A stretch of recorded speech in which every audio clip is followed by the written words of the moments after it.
حضرت آدم علیہ السلام دنیا کے پہلے انسان اور پیغمبر ہیں۔ اللہ نے حضرت آدم علیہ السلام کو زمین کی کئی قسم کی مٹی سے بنایا، اور پھر حضرت آدم علیہ السلام کی پسلی سے حضرت حوا علیہ السلام کو بنایا، اور پھر دونوں کو جنت میں رہنے کو کہا، اور یہ بھی کہا کہ وہ جو چاہے کھائیں، لیکن ایک درخت کا پھل کھانے سے منع کیا۔ لیکن ابلیس نے انہیں وسوسہ دے کر وہ پھل کھانے پر مجبور کر دیا، اور اللہ نے انہیں سزا کے طور پر زمین پر بھیج دیا۔ علماء کا کہنا ہے کہ حضرت آدم علیہ السلام کو سری لنکا کے علاقوں میں اتارا گیا، اور حضرت آدم علیہ السلام کو فصلیں اگانے کا طریقہ سکھایا، اور ہنر حضرت آدم علیہ السلام نے اپنی اولاد کو سکھایا۔ پھر حضرت آدم علیہ السلام کے بعد حضرت شیس علیہ السلام کا انتخاب کیا، جو کہ دوسرے نبی تھے۔ موسیقی اور زنا حضرت شیس علیہ السلام کے دور میں وجود میں آئی۔ نبی کریم صلی اللہ علیہ وآلہ وسلم نے فرمایا ہے، حضرت شیس علیہ السلام پر 50 صحیفے نازل کیے گئے۔ حضرت شیس علیہ السلام عراق میں نبی تھے۔ اس کے بعد 23 مزید انبیاء ہیں جو کہ ایک ایک کر کے ترتیب میں آئیں گے۔ آپ ویڈیو کو اینڈ تک ضرور دیکھیے گا۔ تیسرے نبی حضرت ادریس علیہ السلام ہیں، جنہیں ہنوک بھی کہا جاتا ہے، جو کہ بابل عراق کا قدیم شہر ہے، اس میں پیدا ہوئے۔ انہوں نے حضرت شیس علیہ السلام کے اصولوں اور تعلیمات پر عمل کیا، اور جب حضرت ادریس علیہ السلام بڑھاپے کو پہنچے تو ان پر وحی نازل ہوئی، اور اللہ نے آپ کو نبوت عطا فرمائی۔ حضرت ادریس علیہ السلام نے لوگوں کو اللہ کی طرف لانے کی بہت کوشش کی، لیکن کچھ لوگ ایمان لائے۔ جو ایمان لائے تھے، حضرت ادریس علیہ السلام بابل کو چھوڑ کر مصر چلے گئے، اور حضرت ادریس علیہ السلام قلم کا استعمال کرنے والے پہلے آدمی تھے۔ حضرت نوح علیہ السلام جو کہ چوتھے نبی تھے، ان کو اللہ کی طرف سے پیغام ملا کہ وہ لوگوں کو ایک خدا کی عبادت کرنے کا کہیں اور ان بتوں کی پوجا چھوڑ دیں۔ اگر وہ ایسا نہیں کریں گے تو ایک سخت عذاب آئے گا، جو کہ سیلاب کی صورت میں ہوگا۔ کچھ لوگوں نے حضرت نوح علیہ السلام کی بات کو مانا، اور حضرت نوح علیہ السلام نے ان کے ساتھ مل کر ایک کشتی بنائی، اور ہر جاندار کا ایک جوڑا رکھا، اور سیلاب کے آنے کا انتظار کیا، جس کے بارے میں انہوں نے بتایا تھا ویسے ہی ہوا۔ دوستو، حضرت نوح علیہ السلام میسوپوٹیما، جو کہ عراق کا ایک قدیم شہر ہے، اس میں اللہ کا پیغام پہنچاتے تھے۔ سیلاب آنے کے بعد کشتی جودی پہاڑ پر جا کے رکی تھی، اور جودی پہاڑ ترکی میں واقع ہے۔ حضرت ہود علیہ السلام، جو کہ قوم عاد میں اللہ کا پیغام پہنچاتے تھے اور اپنی ساری زندگی اللہ کی راہ میں وقف کر دی، انہوں نے بہت کوشش کی کہ لوگ ان کی بات سنیں۔ انہوں نے کہا کہ صرف ایک خدا ہے۔ قوم عاد نے ان کی بات ماننے سے انکار کر دیا، نہ کہ انکار کیا بلکہ مذاق بھی اڑانے لگے۔ بلاخر تمام کوششوں کے بعد بھی وہ نہیں مانے۔ پھر اللہ نے ایک زبردست طوفان بھیجا، قوم عاد کو تباہ کر دیا۔ حضرت ہود علیہ السلام اللہ کا پیغام یمن میں پہنچاتے تھے، اور پھر حضرت صالح علیہ السلام کو اللہ نے اپنی تعلیمات قوم سمود میں پھیلانے کے لیے بھیجا تھا۔ قوم سمود نے معجزہ دکھانے کی پیشکش کی اور کہا اس پہاڑ سے اونٹنی نکال کر دکھاؤ۔ معجزہ دیکھنے کے باوجود بھی وہ لوگ خدا کو ماننے سے انکار کر گئے۔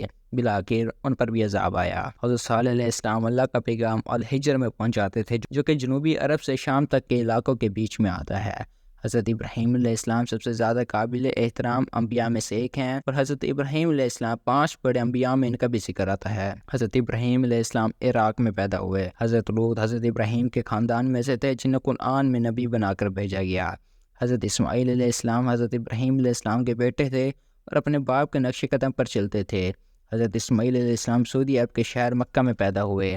حضرت اسحاق علیہ السلام حضرت ابراہیم علیہ السلام کے بیٹے تھے اور حضرت اسماعیل علیہ السلام کے بھائی تھے۔ حضرت ابراہیم علیہ السلام کے جانے کے بعد انہوں نے اللہ کی تبلیغ جاری رکھی۔ حضرت اسحاق علیہ السلام فلسطین میں پیدا ہوئے۔ حضرت یعقوب بھی اللہ کے ایک نبی تھے۔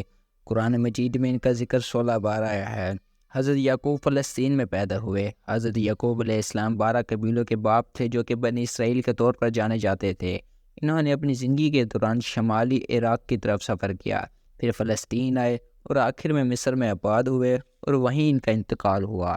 حضرت یوسف علیہ السلام حضرت یعقوب علیہ السلام کے بیٹے تھے۔ ان کے والد صاحب ان سے بہت پیار کرتے تھے، جن کی وجہ سے حضرت یوسف علیہ السلام کے بھائیوں میں حسد پیدا ہو گیا، تو بھائیوں نے انہیں کنویں میں پھینک دیا اور ان کو مسافروں نے اٹھایا اور غلام کے طور پر استعمال کیا۔ پھر حضرت یوسف علیہ السلام نے اس جرم کی سزا کاٹی جو انہوں نے نہیں کیا۔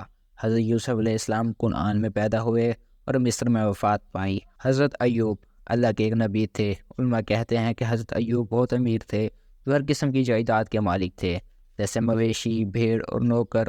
وہ بران نامی جگہ میں پیدا ہوئے تھے، جو شام کے جنوب میں ہے۔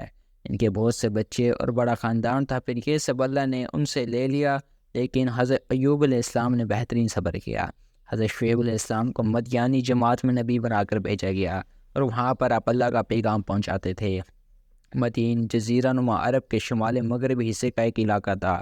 حضرت شعیب علیہ السلام مدین میں پیدا ہوئے۔ حضرت موسیٰ علیہ السلام کا ذکر قرآن میں سب سے زیادہ مرتبہ آیا ہے۔ حضرت موسیٰ علیہ السلام کی پیدائش مصر میں ہوئی۔ حضرت ہارون علیہ السلام حضرت موسیٰ علیہ السلام کے بھائی تھے۔ حضرت ہارون علیہ السلام کے اکثر واقعات حضرت موسیٰ علیہ السلام کے ساتھ جڑے ہوئے ہیں۔ حضرت ذوالکفل اللہ کے ایک نبی تھے۔ حضرت ذوالکفل کا ذکر قرآن میں 2 مرتبہ آیا ہے۔ کچھ علماء کا کہنا ہے کہ حضرت ذوالکفل عراق میں پیدا ہوئے۔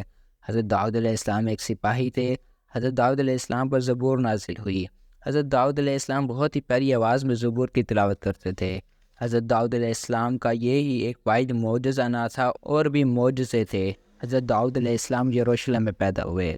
حضرت سلیمان علیہ السلام حضرت داؤد علیہ السلام کے بیٹے تھے، تو حضرت داؤد علیہ السلام کے جانے کے بعد حضرت سلیمان علیہ السلام کو نبوت ملی۔ حضرت سلیمان علیہ السلام یروشلم میں پیدا ہوئے۔ حضرت الیاس بھی اللہ کے ایک نبی تھے۔ حضرت الیاس علیہ السلام بعلبک میں پیدا ہوئے، جو کہ لبنان کا ایک قدیم شہر ہے۔ حضرت الیسا اللہ کے ایک پیغمبر تھے، جو کہ فلسطین میں پیدا ہوئے۔ حضرت یونس علیہ السلام کو اللہ نے شمالی عراق کے شہر نینوی میں بھیجا تھا۔ حضرت یونس علیہ السلام نینوی میں پیدا ہوئے، جو کہ تقریباً 40 دن اور 40 رات تک مچھلی کے پیٹ میں بھی رہے تھے۔ انبیاء اور رسولوں کا آخری گروہ حضرت اسحاق علیہ السلام کی اولاد سے آئے۔ حضرت زکریہ، حضرت یحییٰ اور حضرت عیسیٰ سب ایک دوسرے سے جڑے ہوئے ہیں۔ تینوں نبی خونی رشتے، وقت اور مقام میں ایک دوسرے کے قریب ہیں۔ حضرت زکریہ حضرت یحییٰ کے والد تھے۔ حضرت زکریہ مہربان آدمی کے طور پر جانے جاتے تھے، جو کہ اللہ سے وابستہ تھے، اور انہیں ایک شریف ہستی کے طور پر بیان کیا گیا ہے، اور انہوں نے اپنی زندگی میں اللہ کے خلاف کوئی کام نہیں کیا۔ حضرت زکریہ یروشلم میں پیدا ہوئے۔ حضرت یحییٰ حضرت زکریہ علیہ السلام کے بیٹے تھے، انہوں نے بھی اپنی زندگی میں کوئی کام اللہ کی مرضی کے خلاف نہیں کیا۔ حضرت یحییٰ بھی یروشلم میں پیدا ہوئے۔ حضرت عیسیٰ اللہ نے انہیں بنی اسرائیل کی رہنمائی کے لیے بھیجا تھا۔ حضرت عیسیٰ علیہ السلام بھی یروشلم میں پیدا ہوئے۔ حضرت محمد صلی اللہ علیہ وآلہ وسلم جو اللہ کے آخری نبی ہیں، جنہوں نے 63 سال بے داغ زندگی گزاری، اور حضرت محمد صلی اللہ علیہ وآلہ وسلم مکہ مکرمہ میں پیدا ہوئے۔